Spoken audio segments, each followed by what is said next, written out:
Hello नमस्ते, welcome to इटिस online. आज के वीडियो में हम लोग पढ़ने वाले हैं क्लास 10th कम्युनिकेटिव बुक से chapter number 1 two gentleman of Verona.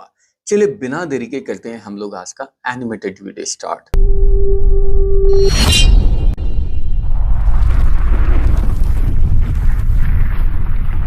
Chapter के स्टार्टिंग में ऑथर हमें बताता है कि जब हम लोग एल्प्स एक जगह का नाम है, एल्प्स की फुटहिल से नीचे की तरफ जा रहे थे वेरोना के आउटस्कर्ट्स की तरफ। आउटस्कर्ट्स बाहर वाला एरिया होता है, तो वेरोना एक सिटी है, उसके आउटस्कर्ट्स एरिया में जब हम लोग जा रहे थे तो दो छोटे बच्चे थे जिन्होंने हमारी कार को रोक लिया। एक्चुअली ये जो दोनों छोटे बच्चे थे ये वाइल्ड स्ट्रॉबेरीज बेच रहे थे। मेरा जो कॉशियस ड्राइवर था जिसका नाम था लुइगी, उसने वार्न किया, सर इनसे स्ट्रॉबेरी मत खरीदना, इससे तो बहुत ज्यादा अच्छी आपको वेरोना में मिल जाएगी। इनमें से एक लड़के ने एकदम फटी हुई जर्सी पहन रखी थी, साथ ही साथ कट ऑफ खाकी पैंट्स पहन रखी थी, और दूसरे बच्चे ने एकदम छोटा आर्मी ट्यूनिक पहन रखा था। बच्चों की स्किन का कलर एकदम ब्राउन था, बाल एकदम उलझे हुए थे, तो हम लोग बच्चों से बहुत ही ज्यादा अट्रैक्ट हो गए। अब जब मेरा जो कंपेनियन यानी लुइगी, मेरा जो ड्राइवर था, जब उसने उन बच्चों से बात की तो बातों बातों में पता चला कि ये दोनों भाई थे, जिसमें से निकोला बड़ा वाला था जो 13 इयर्स का था, और उसका छोटा भाई था जिसका नाम था जैकोपो, जो कि लगभग 12 इयर्स के आसपास का था, और वो कार के एकदम पास में ही आ गया।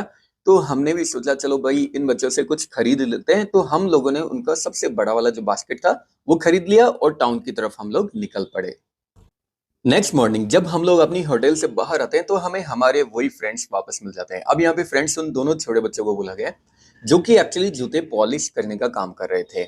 हम लोगों ने थोड़ी देर तक उन बच्चों को देखा, और जैसे ही थोड़ी भीड़ भाड़ उन बच्चों के पास में कम होती है तो हम लोग उनके पास में गए। बच्चों ने वही फ्रेंडली फेसेस के साथ में हमें ग्रीट किया, और मैंने बोला कि मुझे तो लगता था कि तुम लोग सिर्फ अपनी लिविंग के लिए फ्रूट्स बेचा करते हो। अब बच्चे बोलते हैं, मतलब जो बड़ा वाला बच्चा होता है निकोला, वो बोलता है सर हम बहुत सारे काम करते हैं, और वो मेरी तरफ होपफुली दिखता है, यानी उसके मन में एक उम्मीद होती है कि शायद ये भी हमें थोड़ा बहुत काम दे दे। तो वो हमें बताता है कि हम विजिटर्स को टाउन दिखाने के लिए भी लेकर जाते हैं, जूलियट स्टॉर्म के पास में भी लेकर जाते हैं, और दूसरी उनके इंटरेस्ट की जितनी प्लेसेस होती है वो हम टाउन में विजिट भी करवाते हैं। तो मैंने स्माइल करते हुए बोला ठीक है, तो फिर तुम हमें भी ले चलो टाउन को विजिट करवाने के लिए। अब जब वो बच्चे हमें टाउन को विजिट करवा रहे थे तो बहुत सारा ऐसा इंस्टेंसेस बार बार आ रहे थे कि जब बच्चों से हम बहुत ही ज्यादा अट्रैक्ट होते जा रहे थे। एक्चुअली बच्चे चाइल्डिश तो थे, यानी इनमें बचपना तो था, लेकिन साथ ही बहुत ही ज्यादा इनोसेंट भी थे। जैकोपो एकदम लाइवली था, बिल्कुल एक स्क्वेरल की तरह, यानी गिलहरी की तरह, और जो निकोला था उसकी स्माइल एकदम स्टेडी और एंगेजिंग थी, यानी किसी को भी इंगेज कर सकती थी उसमें। हालांकि दोनों जो बच्चे थे उनके फेस पे एक सीरियसनेस भी दिखाई देती थी जो कि उनकी उम्र से कहीं ज्यादा बड़ी थी, यानी उनका, हालांकि वो थे अपने बचपन में ही, चाइल्डिशनेस में ही, लेकिन फिर भी इतने ज्यादा सीरियस थे जितने बड़े लोग हुआ करते हैं। आगे आने वाले कुछ दिनों में हम लोग बार बार इन दोनों छोटे बच्चे से मिल रहे थे, और ये बच्चे हमारे लिए बहुत ही ज्यादा यूजफुल भी प्रूव हो रहे थे। अगर हमें किसी तरह का अमेरिकन सिगरेट का पैकेट चाहिए होता था, और फिर हमें सीट बुक करनी होती थी, किसी अच्छे रेस्टोरेंट का अगर हमें नाम पता करना होता था, तो निकोला और जैकोबो दो ऐसे पर्सन थे जिन पे हम लोग पूरी तरह से रिलाई कर सकते थे। सबसे ज्यादा सरप्राइजिंग बात इन दोनों बच्चे के बारे में ये थी, इनका विलिंगनेस टू वर्क, ये हमें बहुत ही ज्यादा अट्रैक्ट किया करता था। इतने गर्मी वाले दिन में भी एकदम तपती धूप के नीचे ये बच्चे कभी जूते चमकाते हुए मिलते थे, कभी फ्रूट बेचते हुए मिलते थे, न्यूज़पेपर बेचते हुए मिलते थे, कभी टूरिस्ट को इधर उधर घुमाते थे, और बहुत सारे छोटे मोटे काम धंधे भी किया करते थे। एक नाइट जब मैंने उन बच्चों को देखा तो वो एकदम डेजर्टेड, यानी सुनसान स्क्वायर के पास में बैठे हुए थे, एक स्टोन पेवमेंट पे, यानी एक पेमेंट किसको बोलते हैं, फुटपाथ को बोलते हैं, तो पत्थर वाले फुटपाथ पे बैठे हुए थे स्ट्रीट लाइट के नीचे। निकोला एकदम सीधा बैठा हुआ था, बहुत ही ज्यादा थका हुआ दिखाई दे रहा था, और उसके बिल्कुल पास में अनसोल्ड न्यूज़पेपर्स का एक बंडल मुझे दिखाई दे रहा था। जैकोपो अपना सर अपने भाई के कंधे पे रखकर सोया हुआ था। ये लगभग मिडनाइट के आसपास का टाइम था, यानी आधी रात हो चुकी थी। तो मैंने पूछा, निकोला तुम इतनी लेट नाइट बाहर क्या कर रहे हो? तो निकोला मुझे आंसर करता है, सर हम लोग पदुआ से आने वाली लास्ट बस का वेट कर रहे हैं, और जब वो बस आती है तो हम लोग यहाँ पे पेपर्स सेल आउट करते हैं। फिर मैंने पूछा, लेकिन तुम तो बहुत ही ज्यादा थके हुए दिख रहे हो, क्या तुम्हें सच में इतना ज्यादा हार्ड वर्क करना चाहिए? इस पे वो आंसर करता है, सर हम किसी से कोई कंप्लेन नहीं कर रहे हैं। अब नेक्स्ट मॉर्निंग जब मैं अपने शूज को शाइन करवाने के लिए, यानी शूज को पॉलिश करवाने के लिए फाउंटेन के पास में गया, तो मैंने पूछा कि निकोला, जिस तरीके से तुम और जैकोबो दोनों काम करते हो, तुम बहुत सारा पैसा जरूर कमाते होगे, लेकिन तुम बिल्कुल भी खर्चा नहीं करते, खाते भी बहुत कम हो। मैंने जनरली तुम्हें सिर्फ ब्लैक ब्रेड और फिग्स खाते हुए देखा है। फिग्स अंजीर को बोला जाता है। तो तुम इतने सारे पैसों का क्या करोगे?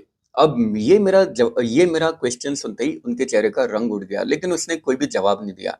तो फिर मैं खुद ही अपने आप से बोलता हूँ, जरूर तुम अमेरिका जाने की प्लानिंग कर रहे होंगे। और वो मेरी तरफ देखता है, एक एफर्ट के साथ बोलता है, हाँ सर, अमेरिका जाने में तो हमें भी बहुत ज्यादा खुशी होगी, लेकिन अभी प्रेजेंट के लिए हमारे दूसरे प्लान्स है। दूसरे प्लान्स? क्या प्लान्स है? वो बस अनकंफर्टेबली स्माइल करता है और बोलता है, सर बस कुछ प्लान्स है, और कोई आंसर नहीं करता। फिर मैंने बोला, अच्छा वैसे हम लोग मंडे को यहाँ से जा रहे हैं, तो जाने से पहले कुछ ऐसा काम है जो हम तुम्हारे लिए कर सकते हैं? तो निकोला तो अपना सिर हिला के मना कर देता है, लेकिन अचानक जैकोबो बोलता है, सर हर संडे हम लोग कंट्री कंट्री यहाँ पे विलेज को बोला गया है, हर संडे हम लोग विलेज यानी कंट्री की तरफ जाते हैं, जिसका नाम है पोलेटा, जो यहाँ से 30 किलोमीटर है।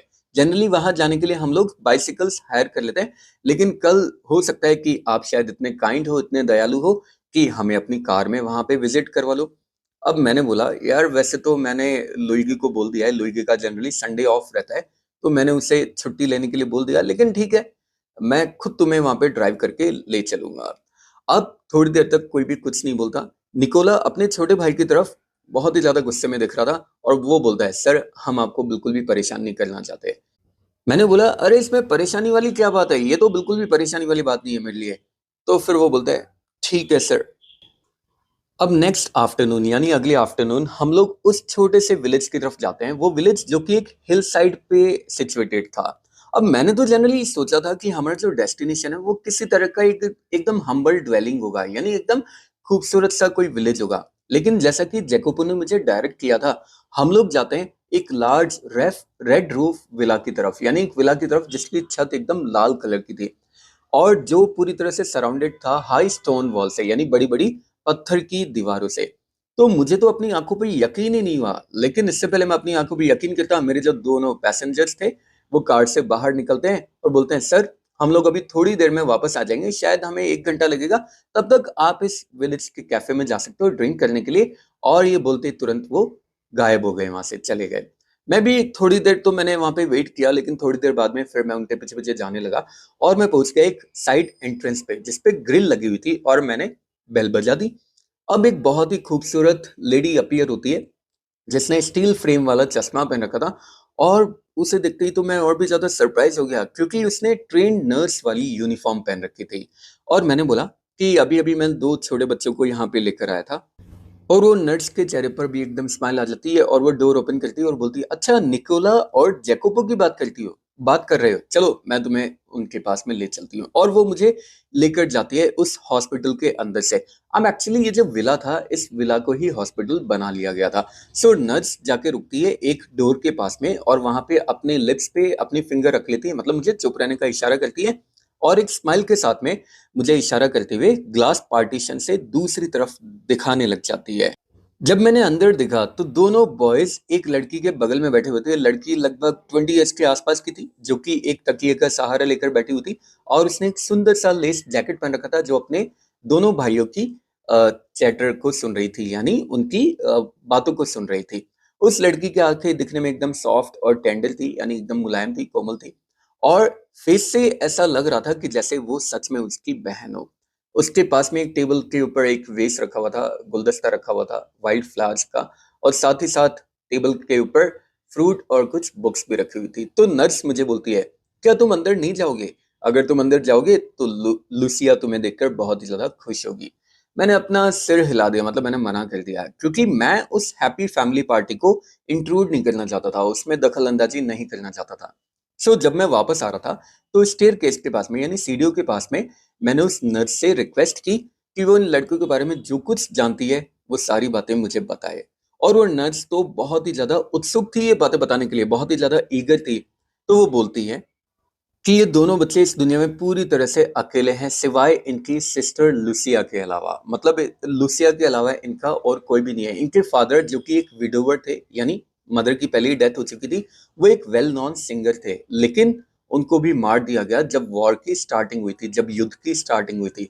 उसके थोड़े टाइम बाद में एक बॉम्ब से उनका घर पूरी तरह से डिस्ट्रॉय हो गया और ये तीनों के तीनों बच्चे गली में इधर-उधर घूमते हुए मिले। मतलब रहने के लिए इनके पास जगह नहीं थी। हमेशा ये एकदम कंफर्टेबल और कल्चर्ड लाइफ को स्पेंड किया करते थे। लूसिया खुद भी एक सिंगर की ट्रेनिंग ले रही थी, लेकिन बाद में इनकी हालत इतनी ज़्यादा खराब हो गई कि ये लगभग स्टारवेशन की तरफ चले गए थे। मतलब स्टारवेशन मतलब भूखमरी, इनके पास खाने के लिए भी नहीं था और पूरी रात भर ये ठंड से काँपते रहते थे, सर्दियों में भी। कुछ महीनों तक इन तीनों ने जैसे-तैसे अपने आप को जिंदा रखा किसी तरह के शेल्टर में, वो शेल्टर जो इन्होंने अपने घर के मलबे के ढेर से बनाया था। 3 साल तक जर्मन्स ने इस शहर पे रूल किया और जो लड़के थे, इनके मन में हमेशा जर्मन के लिए एक नफरत पैदा होती चली गई। फिर बाद में जब रेजिस्टेंस मूवमेंट स्टार्ट हुआ था, तो इन बच्चों ने सीक्रेटली उसको जॉइन कर लिया। सबसे पहले लोग थे जिन्होंने रेजिस्टेंस मूवमेंट को जॉइन किया। अब जब लास्ट में फाइनली वॉर ओवर हो गया, युद्ध जब खत्म हो गया, जब लास्ट में चारों तरफ शांति फैल गई, तो ये लड़के वापस अपनी प्यारी सिस्टर के पास में आते हैं और देखते हैं कि इनकी जो सिस्टर है, ये स्पाइन के ट्यूबरकुलोसिस से सफर कर रही है, यानी स्पाइन के टीबी से सफर कर रही है। और उसके बाद वो नर्स रुक जाती है गहरी लंबी सांस लेने के लिए। क्या ये बच्चे हार मान जाते हैं? इस बात का जवाब तो मैं नहीं दे सकती, लेकिन फिर उसके बाद में ये अपनी सिस्टर को यहाँ पे लेकर आए और इन्होंने हमें मनाया कि हम उसको हॉस्पिटल में एडमिट कर ले। पिछले 12 महीने से ये हमारी पेशेंट है और ये काफ़ी अच्छा प्रोग्रेस भी कर रही है और हमारे मन में हर एक तरह की होप है कि एक दिन ये ज़रूर से चल पाएगी और वापस से गाना भी गा पाएगी। ऑफ कोर्स सारी चीज़ें बहुत ही ज़्यादा डिफ़िकल्ट है, खाने की तो बहुत ही ज़्यादा कमी है और इसलिए हम लोग भी बिना फ़ीस चार्ज किए इसको अपना पेशेंट ज़्यादा लंबे टाइम तक बना के नहीं रख सकते, इसलिए हम लोगों को मजबूरी में फ़ीस चार्ज करनी पड़ती है। लेकिन हर वीक लूसिया के दोनों भाई यहाँ पे आते हैं और अपना पेमेंट कट जाते हैं। मुझे नहीं पता कि वो लोग क्या करते हैं, कैसे करते हैं, मैंने कभी उनसे पूछा भी नहीं क्योंकि वेरोना में वैसे भी काम की बहुत ही ज़्यादा कमी है, लेकिन मुझे इतना पता है कि जो कुछ भी ये बच्चे करते हैं, ये बहुत अच्छे से करते होंगे। और इस बात पे मैं भी एग्री करते हुए बोलता हूँ, हाँ, इससे अच्छा शायद ही कोई दुनिया में कर भी सकता है। फिर मैंने बाहर कार में ही वेट किया उन दोनों बच्चों का जब तक उन्होंने मुझे रिजॉइन नहीं कर लिया। जैसे ही वो दोनों बच्चे वापस आते हैं, तो दोनों बच्चे आके बगल में मेरे बैठ जाते हैं। कोई कुछ भी नहीं बोल रहा था, मैंने भी एक भी वर्ड नहीं बोला क्योंकि मैं जानता था कि वो जो दोनों बच्चे थे, वो अपनी इस बात को सीक्रेट रखना चाहते थे और मैं उनको हर्ट नहीं करना चाहता था ये बता के कि उनका सीक्रेट मुझे पता चल चुका है। लेकिन फिर भी उन बच्चों का जो डिवोशन था, उसने मुझे ग्रेटली टच कर लिया था, यानी मेरे दिल को छू चुका था। वॉर ने भी उनकी स्पिरिट को ब्रेक नहीं किया था, यानी इतने बड़े युद्ध के बाद भी वो बच्चे अभी तक हिम्मत नहीं हारे थे। उनका सेल्फलेस एक्शन ह्यूमन लाइफ के लिए एक नई नोबेलिटी लेकर आया था, साथ ही साथ ह्यूमन सोसाइटी को एक ग्रेटर होप का प्रॉमिस भी करता है। और इसी के साथ ही चैप्टर यहीं पे एंड हो जाता है। आई होप आप लोगों को अच्छे से समझ में आया होगा। फिर भी अगर किसी तरह का कोई डाउट, कमेंट या सजेशन बचा हुआ है, कमेंट बॉक्स में ड्रॉप कर सकते हैं। ट्राई करूंगा मैं आंसर करने की। इसी तरह के मजेदार वीडियो के लिए बने रहिए इट इज ऑनलाइन के साथ। नेक्स्ट वीडियो तक के लिए have a good day, take care, bye bye. जय हिंद, जय भारत, राधे राधे।